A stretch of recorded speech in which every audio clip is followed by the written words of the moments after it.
سلامونه، وخت مو په خیر. د دې اونۍ غوره خبرونو ته ښه راغلاست. ولسمشر غني د حکومتوالۍ او بشري سرچینو په اونۍ کې د 5.7 میلیارده افغانیو په ارزښت زر پروژې پرانیستې.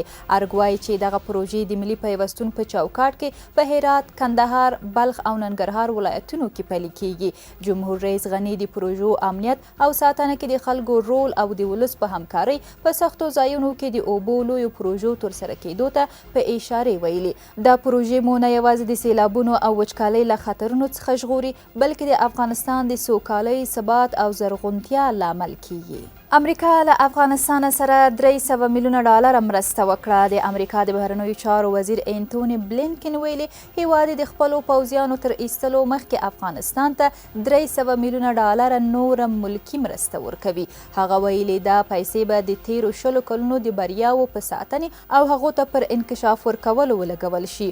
اوس مهال 2500 امریکایي پوځیان په افغانستان کې میشت دي. په پکتیکا ولایت کې د پلتو بند کار په چټکتیا سره جریان لري. د اوبو د چارو د تنظیم ملي اداره وایي دغه بند د اوبو له اړخه په نورمالو کلونو کې 8.6 میلیونه متر مکعب اوبو د ذخیره کولو وړتیا لري، چې په ودانولو سره به 2500 هکټاره زراعتي ځمکه خړوبه شي او 80,000 تنه به له هغه څخه ګټه پورته کړي.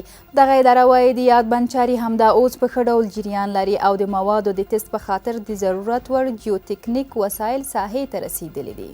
په تیره یوه میاشت کې شاوخوا 700,000 افغانانو الکترونیکي پیژندپاڼې اخیستې دي. د احصایې ملي ادارې د معلوماتو له مخې چې د الکترونیکي پیژندپاڼو د ویش له پیل څخه تر اوسه 3,800,000 تنو خپلې پیژندپاڼې ترلاسه کړې دي. په وروستیو کې افغان حکومت د الکترونیکي پیژندپاڼو ویش ته پاملرنه زیاته کړې او دغه پروسه په زیات شمیر ولایتونو کې ګړندۍ روانه ده.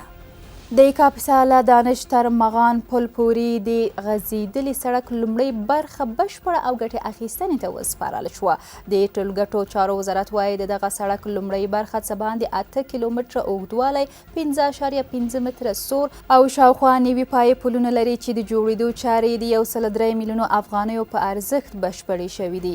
دغه اداره وایي چې د دغه سړک له جوړېدو سره به د سیمې خلکو ته پر کاري بوختیا سربیره ترانسپورتي ستونزې هم هوارې شي. سږکال په هیواد کې د هګیو د چرګانو نږدې 6,000 فارمونه جوړیږي. د کرنې، اوبو لګولو او مالدارۍ وزارت وایي هیواد کې د چرګانو پالنه په دې وروستیو کلونو کې ډیره وده کړې او پر فارمونو یې میلیونونه ډالره پانګونه شوې ده. د شمیرو له مخې اوس مهال د هیواد په کچه د غوښینو، هګیو او تکثیري چرګ پالنې 9,240 لوی او واړه فارمونه فعال دي. په دغو فارمونو کې د هګیو چرګانو 3,520 فارمونه، د غوښینو چرګانو 5,730 فارمونه او د چرګانو 4 تکثیري فارمونه شامل دي. د هرات ولایت په ادرسکن ولسوالۍ کې د 24 ښوونځیو ودانۍ جوړې شوې.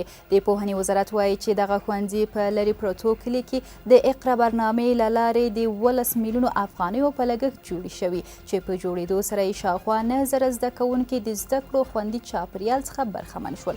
ځایي چارواکو ویلي ډېر ژر به په دې ولسوالۍ کې د هغو 14 نورو ښوونځیو ودانیزې چارې هم بشپړې شي چې په همدې د اقرا برنامې له لارې جوړیږي. تیر کال په هیواد کې د غوا وړۍ 1,509,209 متره کټنه غوښه تولید او مصرف شوي دي. د کرنې او مالدارۍ وزارت وایي اوس مهال د هیواد په کچه د غوښینو غواوو، وړیو او وزو 2,950 فارمونه شتون لري، چې له دې ډلې 1,062 د غوښینو غواوو، 932 د وړیو د پالنې او 956 د وزو د پالنې فارمونه دي. کابل د غوښې د تولیدونکو او مصرفونکو ولایتونو د نوملړ په سر کې ځای لري. قدرمنو لیدونکو، دا د دې اونۍ غوره خبرونه چې تاسو ته مو وړاندې کړل. تر بیا ښې چارې.